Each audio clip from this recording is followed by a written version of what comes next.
Good morning everyone and welcome back to the Two-Headed Wolf Gaming channel and Path of Exile 2 as today we're gonna continue to work on our Dual-Wield Warrior and I have so many things that I wanna do.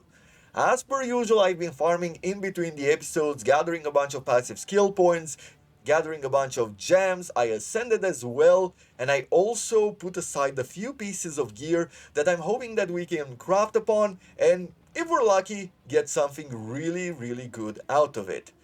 Before we get started and upgrade the character together, I am going to show you my current power level when fighting the Colossus. The character is at the same power level as it was at the end of the last episode, and so I'm going to show you how it feels at the moment.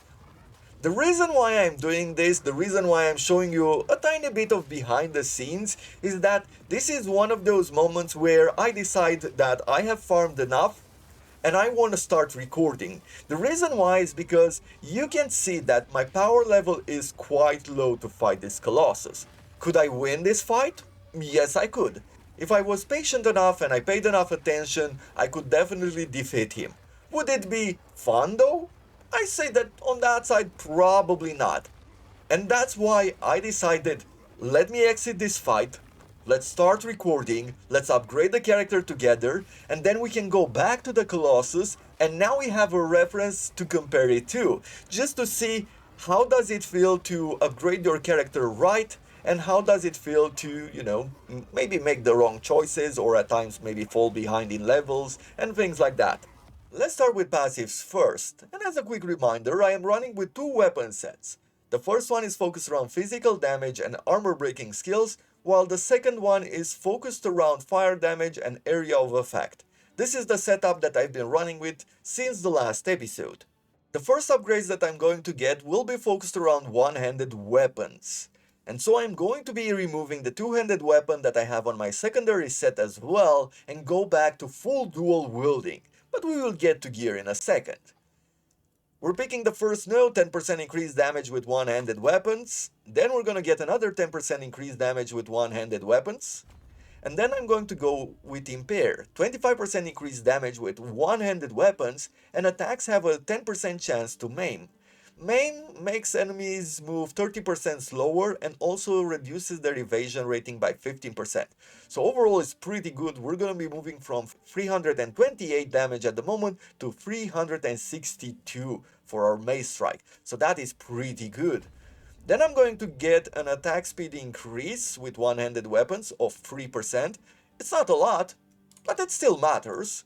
And then I'm going to go with Reaving, another 8% increase in attack speed with one-handed weapons, and I also get 15 dexterity. Not only this is really good, look at the DPS for Mace Strike. We're moving from 375 to 445.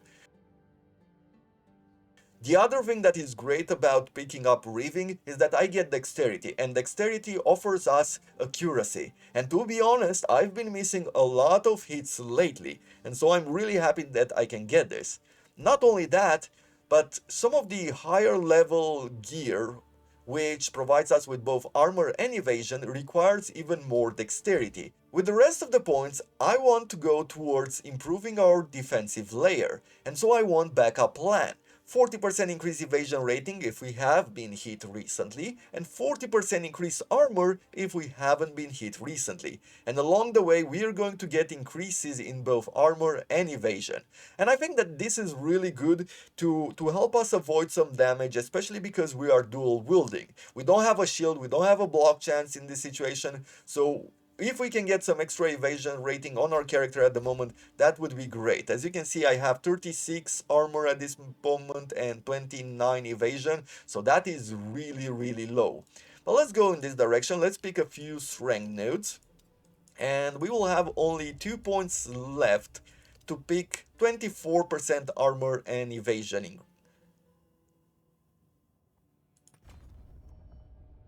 Let us talk about ascendancies next, and as you can see, I went down the Warbringer path. There would have been a lot of value to go down the Titan path as well, as you can get 15% extra health early on, and that is super valuable. You could get a lot more armor, you can go down the path where you get your slams to be more powerful because they can constantly trigger aftershocks. and that is really good as well. So let's talk about the Warbringer. The reason why I decided to go down this path is because I wanted to focus this character more around armor breaking. I want to see and I want to learn more about breaking armor and how valuable it is. Anvil's weight here would provide us with break armor equal to 10% of the hit damage dealt. The cool thing about this skill is that we don't have to have a support gem which breaks armor or a skill which breaks armor. All of our skills from now on would break armor at 10% of the hit's value. So this can be very powerful.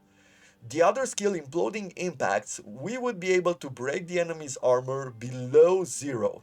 If I understand this correctly, although I will have to put it to the test, we would be able to lower the enemy's armor to the negatives, meaning that they would take more damage. I am not 100% sure how it functions, but I am going to test it out as soon as we have 4 ascendancy points. At the moment I have only 2, and so I'm thinking that the first skill that I want to pick up will be Jade Heritage.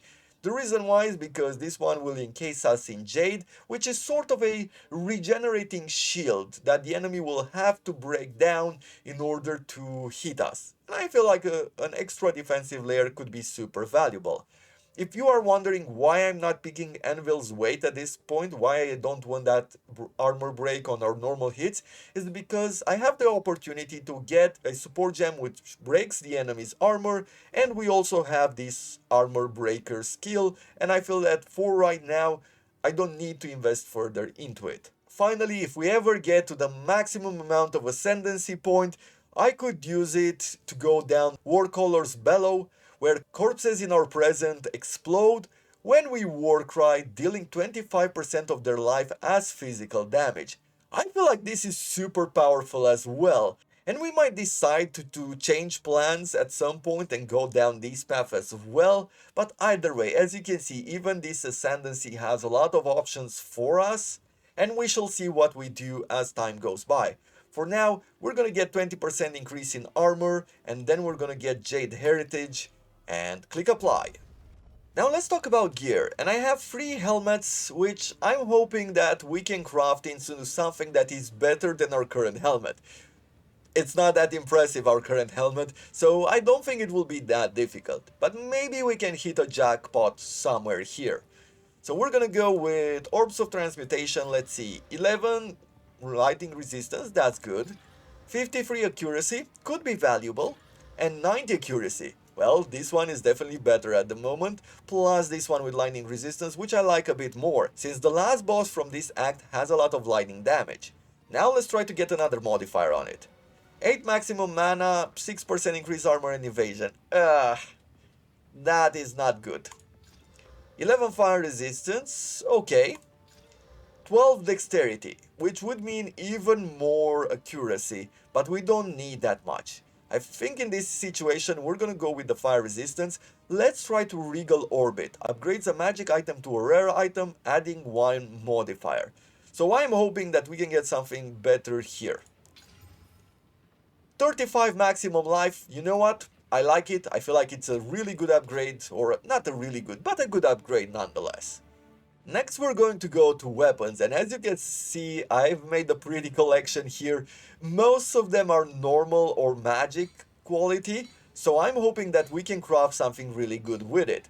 These 4 right here have base fire damage. These ones right here do not. So we will start with the secondary weapon set, which in the end has to be better than this two-handed mace. So let's start with Orbs of Augmentation first. Give me something good. Causes 34% increased stun build-up. This is not bad. I like it. Grants 2 life per enemy hit. This is not as good. Gain 5 mana per enemy killed. I don't care about this one, to be honest. Now let's Regal Orb all of this. 14% to critical damage bonus. Not super impressive. Causes 30% increased stun build-up. I'm okay with that. I don't think I want to upgrade this anymore, but we're gonna try it. 15% reduce attribute requirements. Okay, this is a waste. This is not going to be something that I want to use. And for this one, 8 strength. Okay, these maces I will not be using, but I want to upgrade these two maces further. I will throw one modifier with an exalted orb on both of these. So we're going to try this one first. 5% increase attack speed. That should provide us with a lot of extra damage. Grants 13 life per enemy killed. Okay, not bad. Not amazing, but not bad. Since I have my second weapon set focused around fire damage, I would also like to throw in a rune socket. So we're gonna throw one here, we're gonna throw one here, and we're gonna add 7 to 11 fire damage, so that we can push those fire attacks even further. Now let's do a quick check on our gems. We're moving from a 436 DPS with our mace strike to 852. So this was pretty successful overall. Now let's see if we can make two valuable picks for our physical damage. They have to be better than this one, which is not necessarily hard to do, but it really depends on the role. So let's go to currency once again. We're going to go Orb of Transmutation on this one. That's 101 accuracy rating. Once again, not bad. As I said, I've been missing shots, so this is going to help us hit the enemy. And then we're gonna throw in an Orb of Augmentation. 8% increased attack speed with another 8% increased attack speed. This is not bad. Then we're gonna go with Regal Orbs. Leeches 4.25% of physical damage as mana. Not a great modifier, unfortunately. And I got a bit of accuracy and some light radius. Unfortunately, this is not that great. I am going to throw in 2 Exalted Orbs. 3 to 5 fire damage. Very unfortunate. A bit more accuracy and increased light radius. Oh, so disappointing on this one, unfortunately. But what can you do? I'm not gonna throw an Artificer's Orb on these ones. We're not gonna throw any runes into them because I don't feel they're that powerful. The attack speed is amazing and the extra critical damage bonus is also really good. But once again, they're not amazing, they're not keepers. I will definitely want to replace them soon. So let's take a look once again. We're looking at Mace Strike here. We're going from 445 damage to 402. Wah, wah, wah. If I replace one of these picks, these secondary picks with this first one, I am going up to 451. And I guess in this situation, we could throw back our Brutality support gem, which would bring us to 562. The time has come to go through our gems and our uncut gems. So let's start with the level 8 uncut skill gems. What I would like first is of course to get Earthshatter. I'm gonna try this one out. Slam the ground, sending out a fissure that deals area damage to enemies it passes under, and thrust the spikes from the ground when it ends. War cries performed near the spike will cause it to shatter, damaging surrounding enemies. While dual wielding, both weapons will hit with 30% less attack speed. We do a maximum of 6 spikes. Deals damage along the fissure's path and in a 1 meter radius around the emerging spike, and spike duration is 6 seconds. Never played with this one before, we're gonna try it out. With the other level 8 skill, I would like to pick up Leap Slam. This is a travel skill. It can be very useful at getting out of dangerous situations as a warrior. Now of course, you can do a lot of things with it, but mostly I am thinking about it as a way to get in and out of certain situations. So we're gonna engrave this one out. I am going to create a support gem at level 2, and we're gonna go down to Splinter. Break armor equal to 15% of physical damage dealt by the supported skills. So we're gonna pick this one up and we're actually going to connect it to Earthshatter. That means that Armor Breaker might not be a skill that we need anymore, especially when we are going to pick up the next points in the Ascendancy tree. However, for now, I'm not gonna remove it, I'm just gonna be replacing it with Leap Slam. Time now to upgrade Infernal Cry, Rolling Slam and Bone Shatter to level 7. With the other support gems, I'm thinking of empowering Earthshatter.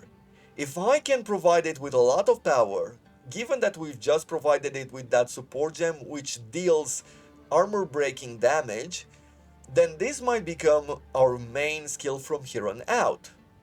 I have a Lesser Jewels Orb, and this one will allow us to throw in an extra support slot on either of our skills. I also have found this gem, which I don't have a slot in my passive skill tree to equip at the moment, but this one will provide us with 5% increased area of effect and we will gain 1 range on melee hit. So let us risk it and use this Lesser Jeweler's Orb in order to empower Earthshatter. As you can see, I gained an extra support slot. Let's use the support gem on Earthshatter. Let's get Jagged Ground. Supported skills have a 50% chance to create Jagged Ground. Jagged Ground lasts 4 seconds. This one slows the enemies down, and usually you could say that it's not that valuable, but because we're using the Earthshatter skill, if it slows them down, it means that we might be able to throw in another shot before the enemy gets to us. So we can get this one. Because I don't have another level 2 skill gem which can provide us with a better bonus, and because Earthshatter costs 17 mana, which means that with the amount of mana that I'm running at the moment, I would be able to do only 10 attacks before running out of it, I am going to pick up Inspiration. Supported skills have 40% less cost. I have 2 more support gems, and I am going to make a change in 1 more combo set. In the past, I've used Infernal Cry in order to make enemies combust on death, basically make them explode to kill surrounding enemies. But lately I've been running with Rolling Slam to prime them for stuns, and then I've used Bone Shatter with its support gem that creates an aftershock whenever we heavy stun an enemy, and this has been really great at clearing the area. And so Infernal Cry doesn't have that much of a value anymore, the only value is that I am getting an empowered attack. But I thought, why not go for Corrupting Cry as a support gem? This one would turn the War Cry to cause Corrupted Blood. Corrupted Blood deals 25% of your strength as physical damage per second. Since we're going to focus more and more on physical damage, I feel like this might have more value. Since we're focusing more and more on physical damage, I think this will have a lot of value. One more note here, last time I put Infernal Cry on the secondary weapon set. I will tell you right now, don't do that. It's really bad when you're trying to do a war cry and you have to wait for your character to change weapons in order to do so, especially because you're using war cry in moments where you don't have a whole lot of time, right? You use them, maybe you dodge and hope that you get an empowered attack on the back of the enemy. But if you're trying to do a war cry and you are forced to roll while you are changing the weapon to prepare that war cry, it's really useless. So don't. Finally, we got this Encased in Jade, which is an activatable ability which will protect us from damage depending on the amount of Jade stacks that we have gathered. And I decided to go down the path and pick Unbreakable. 200% more stun threshold while using supported skills.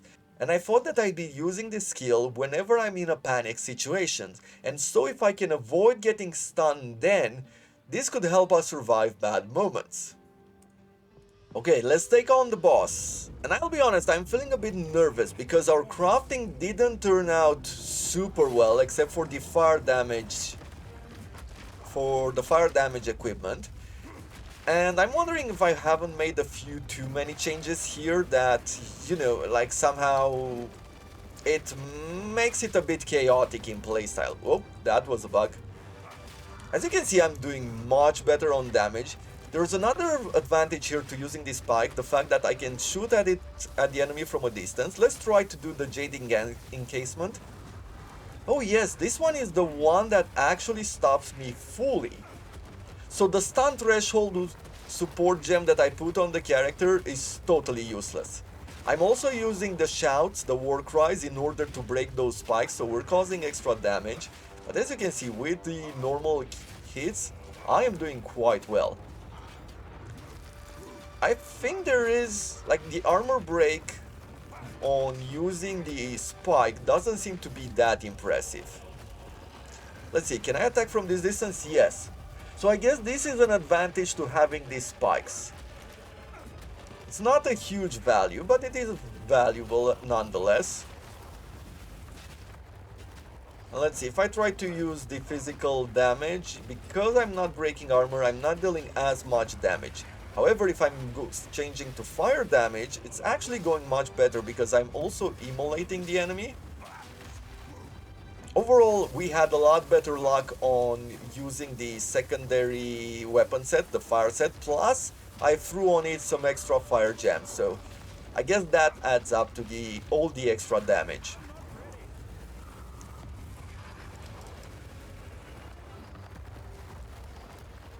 Whoop, part of the map just broke. Let's do Corrupting Blood as well. I love the extra damage that we're doing. Somehow there are certain pieces which seem to have a lot of value. It seemed to have turned out super well. But there are other pieces where I'm feeling like the playstyle, the flow of combat seems very weird to me. And I haven't even used so far the Leap Slam, which I could be using.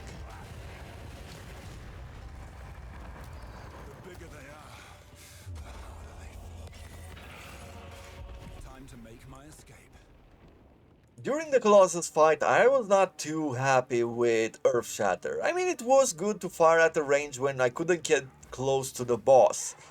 But that doesn't seem super valuable. So let's see how it does in a very different crowd. So I'm going to use Earthshatter, and I'm going to try to aim at a distance here, like to put those spikes on the ground, and let's do a war cry now.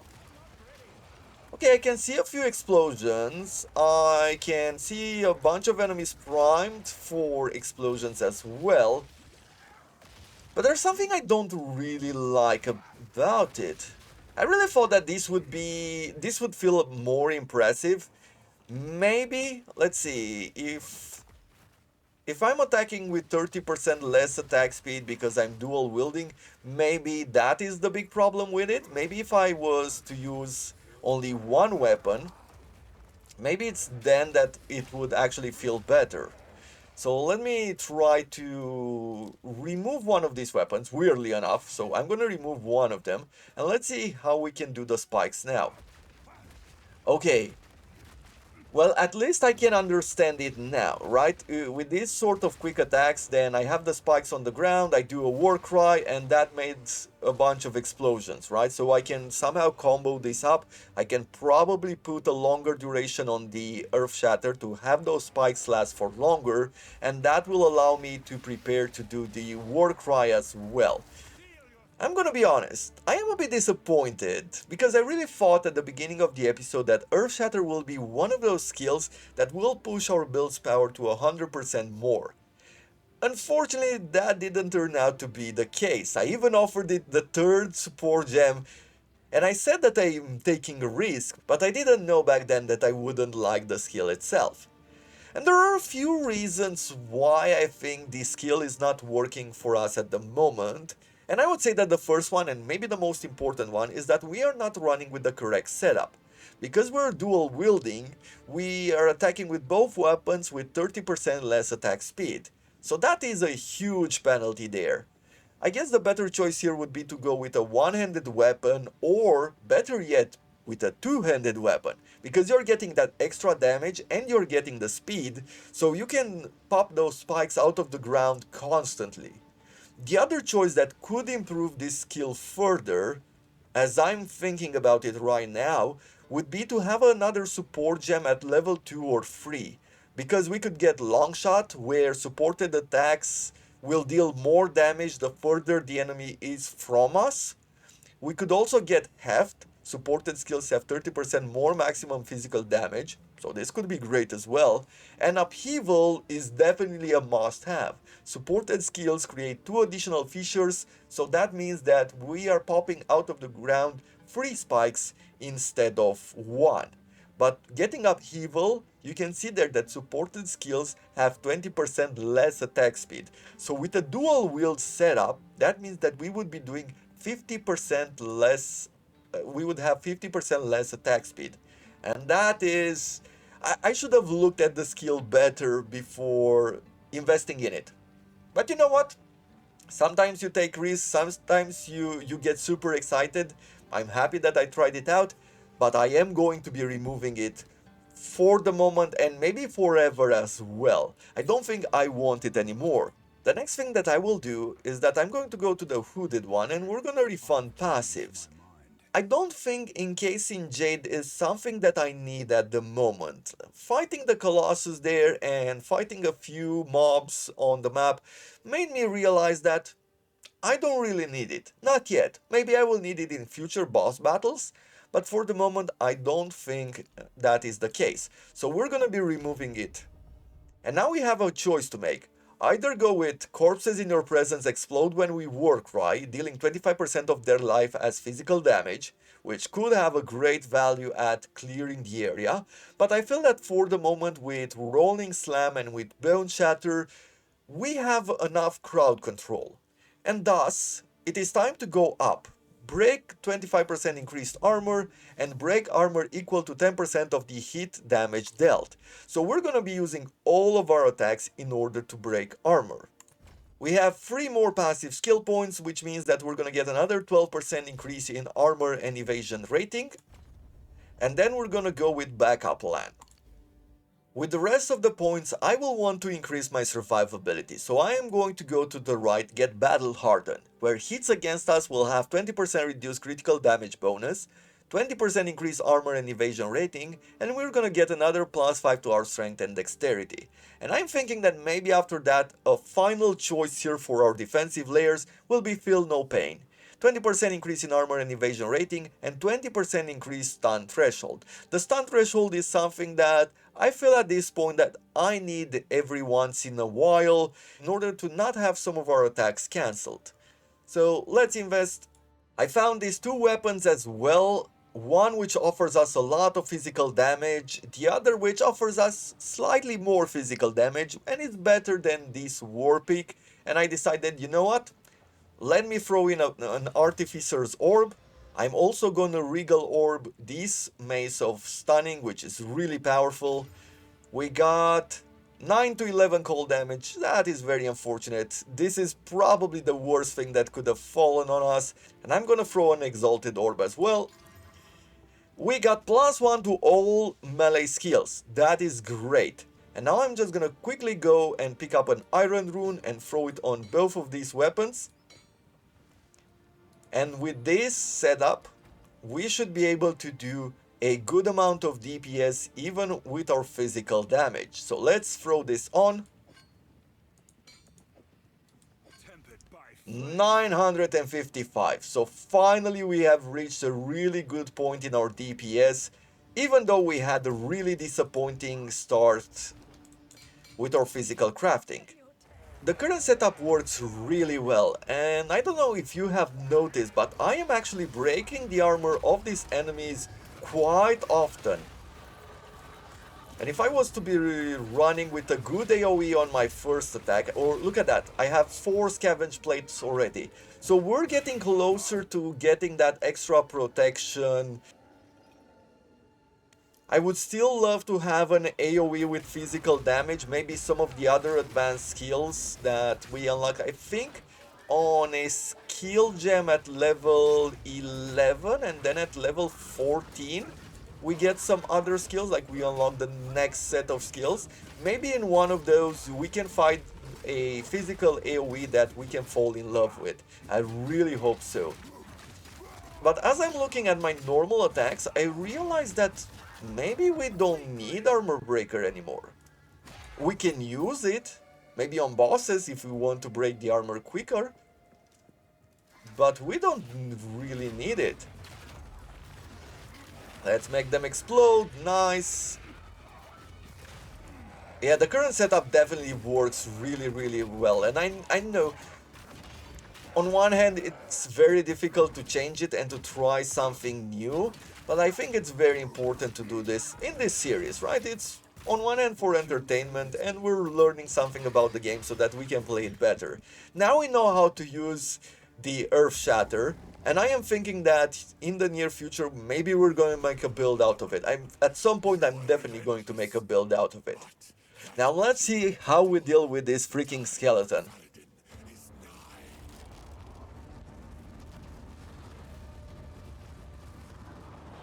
Similar to the Colossus, in both in armor and fire resistance. Let's see. Yeah, there's fire resistance right there, and there's armor. So let's see. Look at what we're doing with our normal attacks. That's good. How about the armor breaker? Let's try to break the armor with the armor breaker. Ah, okay. There's a huge difference there.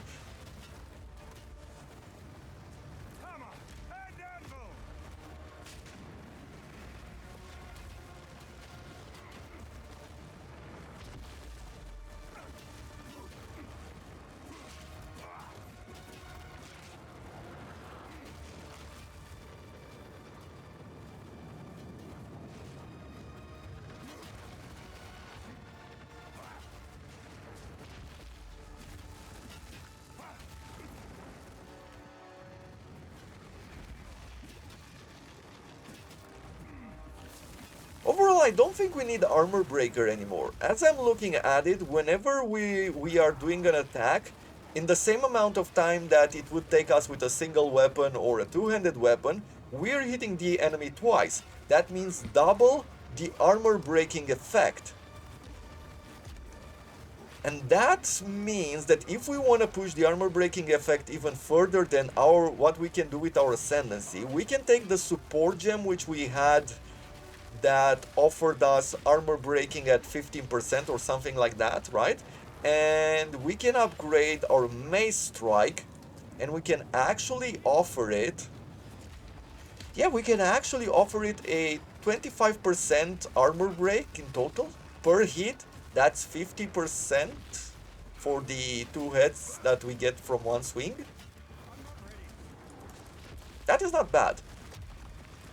And let's be honest, I've been talking during this boss battle and I haven't paid attention to how it was moving at all. So our defenses are really good at the moment, both in armor and evasion. And if we get hit, we get even more evasion, 40% more. I think I'm happy. I think I'm happy with what we're running with here. The next point that we're gonna invest, yeah, we're gonna get even more armor and evasion. Look at that, 45, from 40 to 45 evasion. That's nice. I'm not really sure. I think I want the extra stun threshold though. I don't like getting interrupted by enemies, and whenever I'm doing a rolling slam, they often interrupted me. They often stunned me, like gave me that little flinch, and I don't like that. I would like to change it. After that, if I had to think of a plan, maybe get some increased area of effect for Aftershock, because we have Aftershock on the Bone Shatter.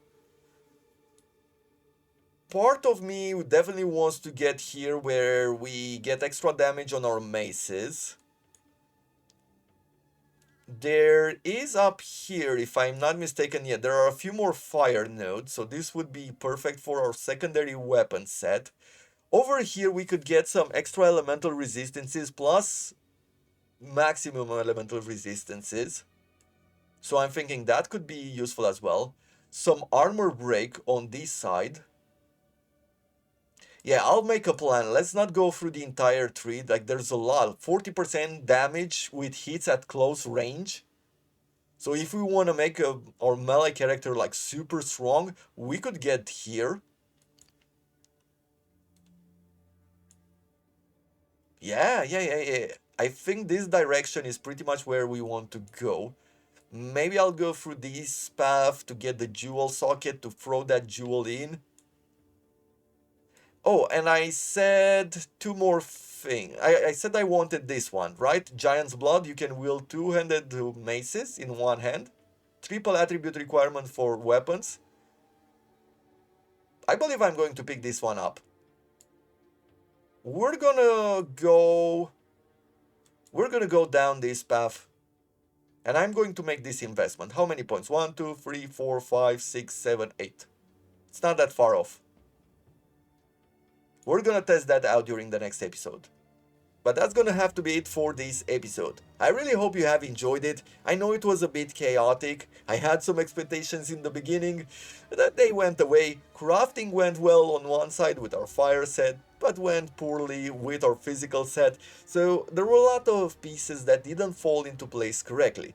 But we've learned something. We know how to use Earthshatter at the moment. That is something which we will test in the future with another character. And we know that the current setup works really, really well. I don't have any more time today, but I will be recording the boss battle at the end of Act 2, and I'm going to show it off sometime during the next episode. If you enjoyed what you saw today, do consider leaving a like. It helps me, helps the channel grow. If you have any thoughts, you can leave them down in the comments below. And until next time, I thank you very much for watching, and I wish you all to have a wonderful day.